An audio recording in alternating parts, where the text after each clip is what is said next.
Good afternoon. Good afternoon. Woo, how are you today? How are you?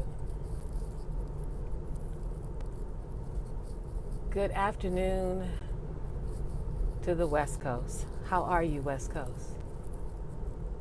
Atlanta, Detroit, Michigan, Cleveland. Let's get a roll call going on here today. How are you? Of course, on the West Coast, we're still waking up, shaking it off.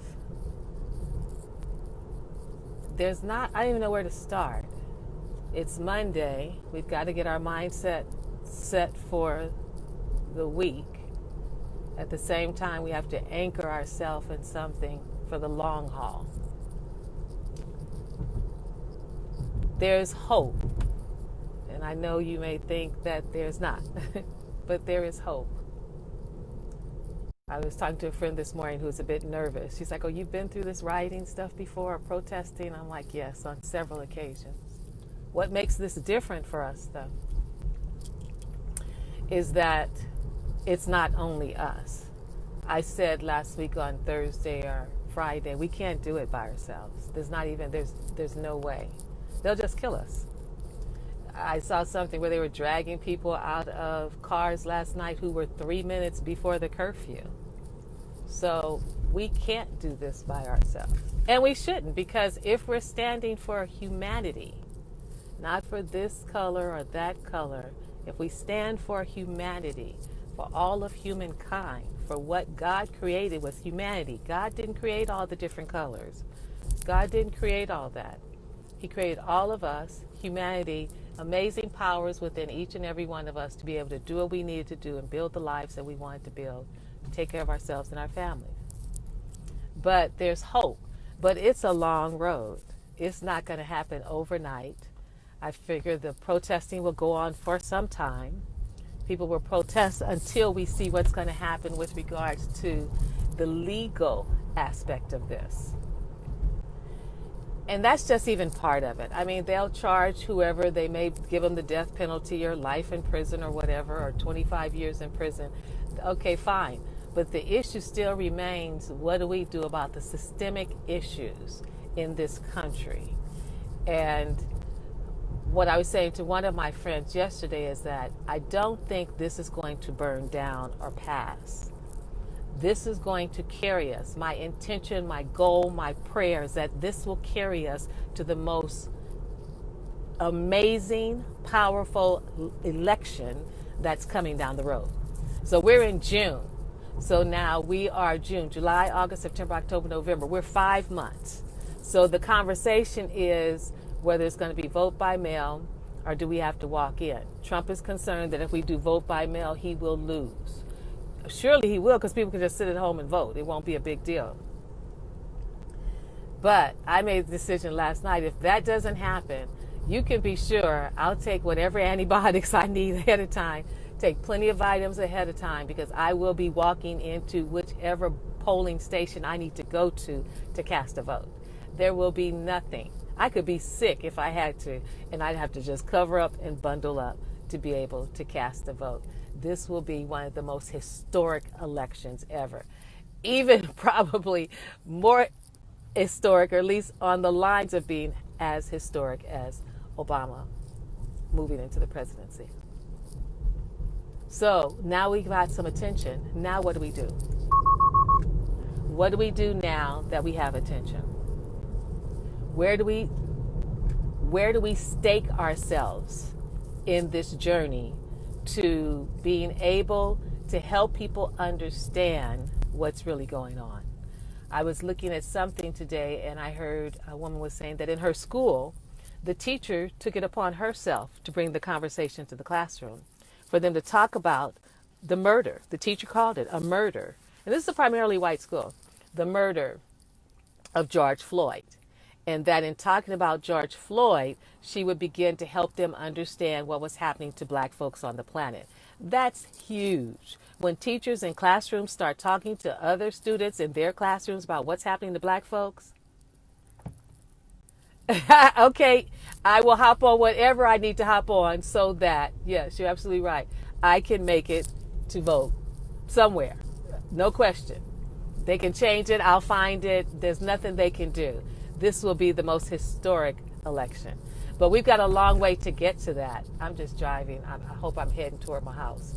We have a long way to get to that. We have to keep the momentum. We have to make sure people are either registered to vote, and then they're going to trick us around so much with this vote by mail that we're going to have to pay attention to how do we get the forms to be able to vote by mail. But if that doesn't happen, then what's the commitment you're going to be willing to make to get into that voter's booth and vote? Because, see, this has been a long time coming. I put on my Facebook page earlier today, on my personal page, Janine Macklin, that it was Kaepernick who tried to get America to look at this in a very non-violent way. It was simply, I'll take a knee. And what did America do with that? America trashed it. America took all of what he was trying to tell us then and let us know by a simple act was, I'll take a knee, to be able to protest what was happening to black folks. Simple knee. And what happened? What happened to Kaepernick? Lost his job, lost everything because he took a stand. So that's what's required. So it becomes necessary for all of us also to begin to look at what stands are we willing to take when the time comes. And trust me, the time is going to come. The doors are being opened, the stage is being set, but at some point we will have to take steps and take action to keep moving this toward what it is we're saying we want for our country. We don't just get it in one big swoop. We will have to keep working on this and talking about this and having conversations in schools with other white folks who are now saying things on Facebook that they realize they don't have to prepare their children the way we have to prepare our children. They don't have to worry about the police if the policeman comes to their home as much as we have to be concerned about it. They don't even have to worry about being stopped the way we're concerned about being stopped. They don't have to worry about their children with the police the way we are concerned about our children with the police. They don't have to have the conversations with their children that we have to have with our children about the police. The fact that we're living in a police state that if we left it up to them, they'd be happy to kill all of us, even though our ancestors built this country. So this is just the beginning. I mean, when a country comes to a land and then decide that they discovered the land, even though there were a group of people, Indians we were taught growing up, and then they named them Native Americans and decided that it was theirs, that should have told us enough about this country then. And they've been going and kidnapping and taking and stealing and robbing since its creation. That's just America with a small a. That's just what America does. They do it here, they do it wherever. So this is going to be a journey. This is going to be a walk. Get your rest, read your books, understand your history, know what we're fighting for and standing for, and then be prepared to stay in for the long haul. Because we've got to get to November. We have to make sure everyone is registered to vote. Now, in the meantime, it's like, what do we do over these next 2 or 3 days? Well, I appreciate the protesters. I don't want you looting. I don't want you breaking into businesses because that distracts it. That then makes it about the vandalism. And this is about racism. This is about healthcare. This is about economics. This is about all people being able to have the choices and the opportunities that they say America provides and that we actually have access to it. Oh, I used to come down here. Oh, yeah. That's what this is about. So let's not get it twisted. I understand, here, the first time ever they hit the west side of Los Angeles. I've seen 2 riots, and they never went to the west side. Ours started on Fairfax by the Grove. Upscale, primarily white, Jewish, black folks is there too, community. And they started there. I love the strategy of the pop-up protests. Clearly, they're using the technology to just let each other know where you need to pop up. My request of you popping up is to let us know, do you have a bail fund? So that if you're going to be the foot soldiers that's out there walking, you're out there marching, for us older folks who're not going to be able to do that as much as we used to, then let us help you and have a bail fund so we can get your butts out of these jails so they don't keep you in there, and then you experience some more things because now you're in there for another reason. The other thing is to please make sure you at least have an attorney. You want to have an attorney. Is the DMV open? What do you know? You want to have an attorney to make sure you can get out. So be strategic. If you're going to march, if you're going to be a part of any of those kind of activities or events, be strategic. Let somebody know where you're going. Let them know what you're wearing, what you look like. So if we need to identify you, they can identify you if you get caught up and swept up in anything. Because while there are more people aware, there's more people talking. I'm not talking about black people. I'm talking about other Caucasians, other races per se. There are just as many people still pissed off. You know, the Republicans are still looking at winning an election because they want to keep doing what they're doing. Trump is still doing things. I think that's the first time I said that man's name. He's still doing things that disassociate us from the power that we have. He's pulling us out of the different programs, out of the different relationships we have. So what do you need? Check with yourself. What do you need to stay in this game on the long run, for the long haul? What is it that you need? What sleep do you need? What information do you need? What faith do you need? What determination do you need? Because this is for the long haul. Long as we have no leadership at this time, it falls on us. So we want to be strategic in the decisions that we make and the choices that we're making. But there's a glimmer of hope because now it's not just black folks talking about it and black folks talking about black folks' lives matter. I put a picture on my page where a line of white women stood in front of Black Lives Matters to make sure they weren't bothered by the police. That's what I'm talking about. A line of white women, really, I think it was all nationalities of women, stood in front of the Black Lives Matter folks was behind them to make sure the police wouldn't bother them. That sends a message. And if it doesn't send it to the police, it certainly sends a message to us and those who are standing there. We just don't want to stand alone. We'll take the hits. We'll do the fight. We'll do the marching. We've done it all this time. That's what Martin was doing. How many protests do you know? I know the women did theirs, that black folks weren't at the seat or the heart of it. So we'll take the hits, clearly. Our people are out there, but now they're not out there by themselves. I saw everybody out there this weekend. Everyone out there. And I just need a little bit more strategy and a little bit more of a plan before I hopped out there because I thought, okay, one, I can't go to jail. If I go to jail, who do I call? Who takes care of my son? Who's going to take care of my house? So there are certain things that I consider. But some of you are young. Some of you are new on this game and you want to be in it. I know another friend of mine's daughter is part of the Cop Watch. So she goes out and watches what the cops do and she videotapes what the cops are doing. So young folks have a strategic way that they're doing this. When they popped up in different places in Los Angeles, it divided the police force, which may have been ready for it, because they were popping up in Los Angeles, then they popped up on Fairfax, then they took themselves to Beverly Hills.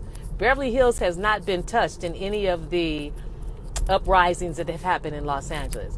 Then they hit Gucci's. Then they went to Dolce Gabbana. They hit all the high-end stores, specifically to engage them in the conversation. Because Lord knows enough black folks have bought enough Gucci stuff. I wish you would buy the black designers' clothes. But anyway, so it's to get them in the conversation. They're sitting on the money. They can help. They can make a difference. It also, though, shifted the focus from the issue to the looting. So it still makes a statement to the world.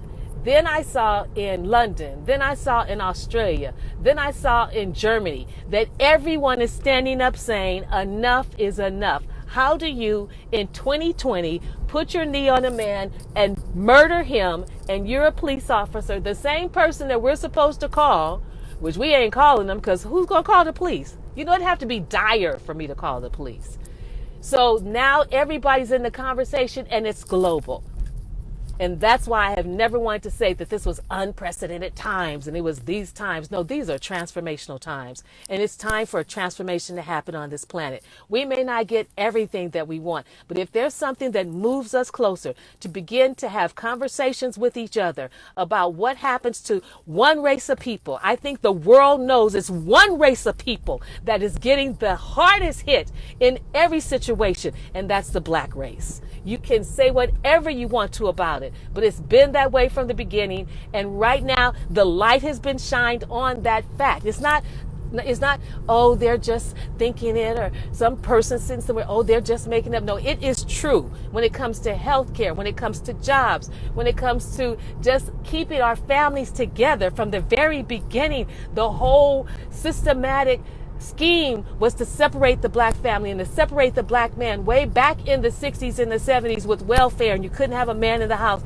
when the welfare worker came by. You remember Julia? That's what that was all about. So it's been one race of people that America has had its anger at, and it's not our fault. You brought us here, America.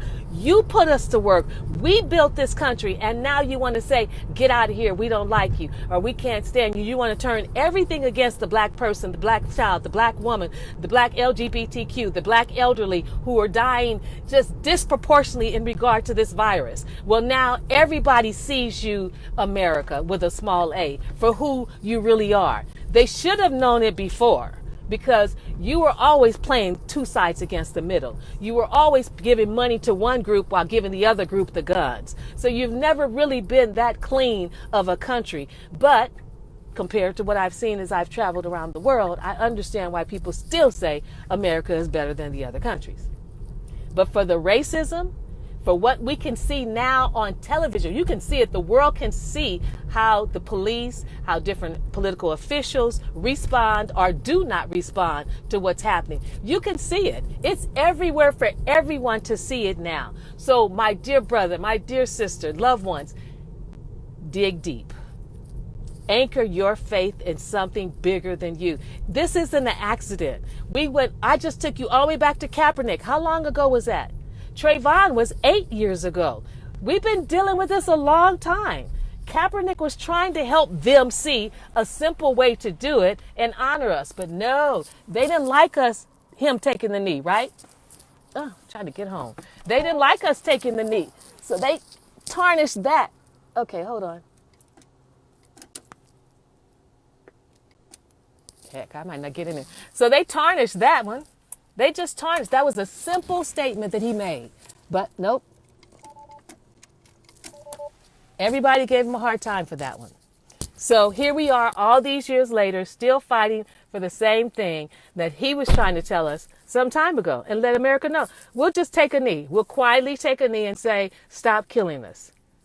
That wasn't good enough. He put his life, his career, and everything on the line for that, for us, to let them know what now they know very loudly.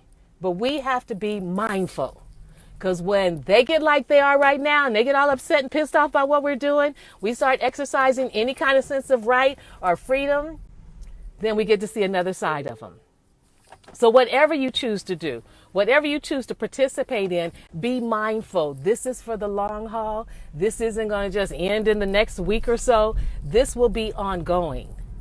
One, because that person in charge doesn't like that he can't focus it on him some kind of way. He's got to curtail his mouth, because if he escalates this, then the world's going to see who he is and what he's about. So he's got to find some other sneaky way to say and do what it is that he wants to say and do.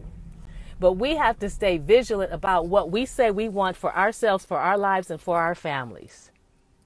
Where you can take a stand, take a stand. Be mindful, be safe, be aware and conscious about what you're doing. Where we can write in, write in. Where we could have those, I love the peaceful protests in front of the White House. I wish we could have peaceful protests every single weekend, or at least every couple of weekends a month until there was an election, to let them know it's not going away. We're going to continue to stay here. And when November comes, although I don't think anybody's really that crazy about Biden, we will vote for whoever we need to vote for so we can begin to build this country collectively and have those conversations with leaders.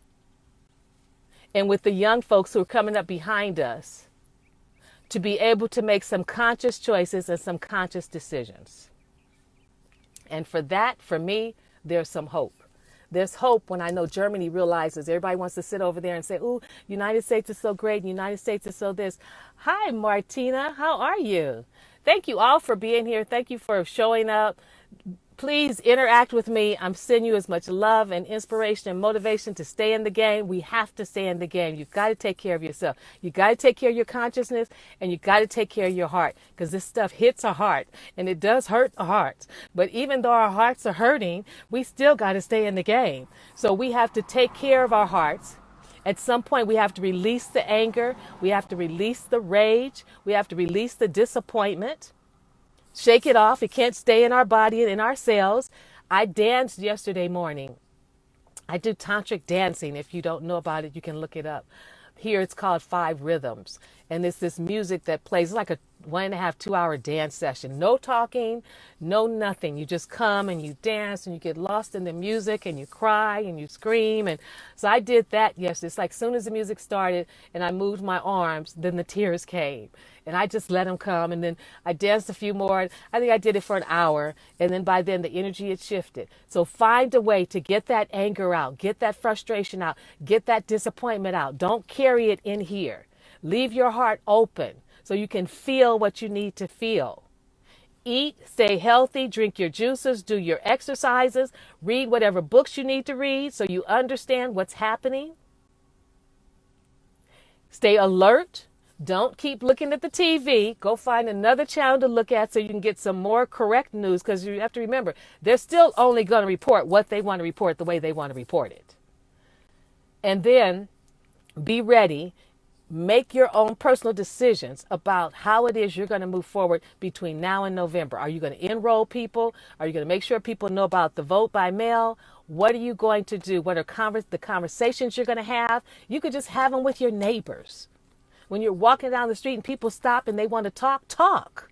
Listen. Ask questions. What do you think? What should we do? What's happening? What did you think about what happened to George? And be willing to listen to what people say. Stop just talking to other black folks. Talk to other people that you see that you don't know. That's how we bridge this gap. If they're going to stand for us and they're going to stand with us, then let's stand with them.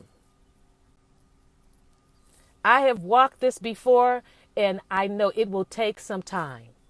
So it doesn't wear you out and wear you down. Pace yourself. Because in the midst of people dying from a virus, now we have something else on top of that. That's the way our lives are all the time. We wake up, then there's one thing, then there's another thing, then there's another thing. And then there's some people on the planet who are just going on about their lives, living their life, not concerned about any of it. And that's fine too. I just want each of you to know you've got to take care of you. You've got to decide what you need, what it's going to look like. Get clear on what you think and feel. So when you do start having conversations, potentially with people that are out and they're on the streets or they're walking by or people want to talk to you, then that's going to be your opportunity. That's if you're out there, I guess, to be able to talk with them and share with them about what you have to go through. Every statement out of all of our mouths should be, I feel this, or I'm understanding this, or help me understand this, or I would like to know more about this. We don't need to start any conversations with, well, you do this and you do that, because that's not going to get us any closer to where we say we want to go. Let's look at humanity. Let's look at humanity, because that's what God created. And then religion separated us. No, that's not true. Race separated us. Then religion separated us. Yeah, it did. Then politics separated us. And then wealth separated us or classified us. But before those 4 things that were man-made showed up on this planet, it was just humanity. We were all just humans. They're just humans. We didn't have all this divide. Man created African Americans, Black Americans, Negroes, Mexican Americans, Asian Americans. What is it? Asian Pacific Americans. They gave everybody a color and then added American to it. That was the best they had. And that's where we stay at this point, is looking at us based on color, not on the value we bring. Martin said it years ago, and it's still an issue. What about the value a person brings? This is just a joke. the outer expressions of our body. Who we are on the inside is the same. There's one power that created us. That power didn't give black people a certain thing and white people a certain thing. That power created humanity and loves all of humanity. So we're the ones, when I say I'm mad at America, the small a versus the large A, we're the ones that's falling short of the magnificence of who we are and how we've been created with all of these boundaries and rules, religion, race, politics, and money. You take them out the equation and we're all humans. We all eat, pee, poop, sleep, fart, snore. We all do those same things. So get clear in your mind of how you're going to stand going forward. Get clear in your mind what your conversation is going to be the next time you're standing in the grocery store and someone says something to you and you have an opportunity to share a different perspective with them. Stop being in silence, black folks and white folks, because we can get places because the world pushes us down and pushes us down and pushes us down. I know what it's like to just keep your head down and do what you have to do. To just, I'm not trying to have no crazy conversations with nobody in the store. I'm not trying to be out in the parking lot fighting with anybody. Let me just get my food, get my clothes, get my whatever, and go back home and leave me alone. I know that. We've had to live that for many, many, many, many, many, many, many years. Because we never knew if we spoke up or if we said something, what was going to happen to us. We never knew who was going to support us. We never knew who was going to believe us. And it's still that way. It's still that way. So get clear in your thinking. Get clear in the role you're going to play going forward. How involved are you going to be? How vocal are you going to be? And how clear are you on what is your mission and your ideal of what's supposed to be happening on this planet? America struggles with the black person on this planet because of America's history with us. America struggles with it. They paid reparations to everyone but black folks.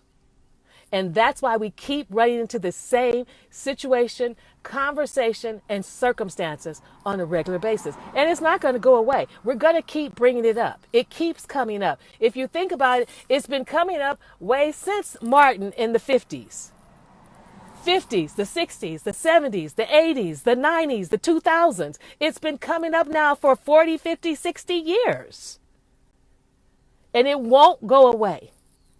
And each time it comes up, we keep getting closer and closer to extending our arms, to breaking down the boundaries and the barriers of being brown, white, yellow, blue, green, and purple, to recognize we're just humans. And we come from a group called humanity. That's what God created. That was the highest vision held for us. And we have taken that vision and chopped it into little bitty pieces of nothing, to end up arguing, fighting, and being separated from each other along the way. So there's hope. There's still hurt. There's still pain, as we still see what police are doing. I saw police reach in a car and pull a woman out of her car because it was 3 minutes to 9 for the curfew. So it's still happening. So all that says is we just have to be present.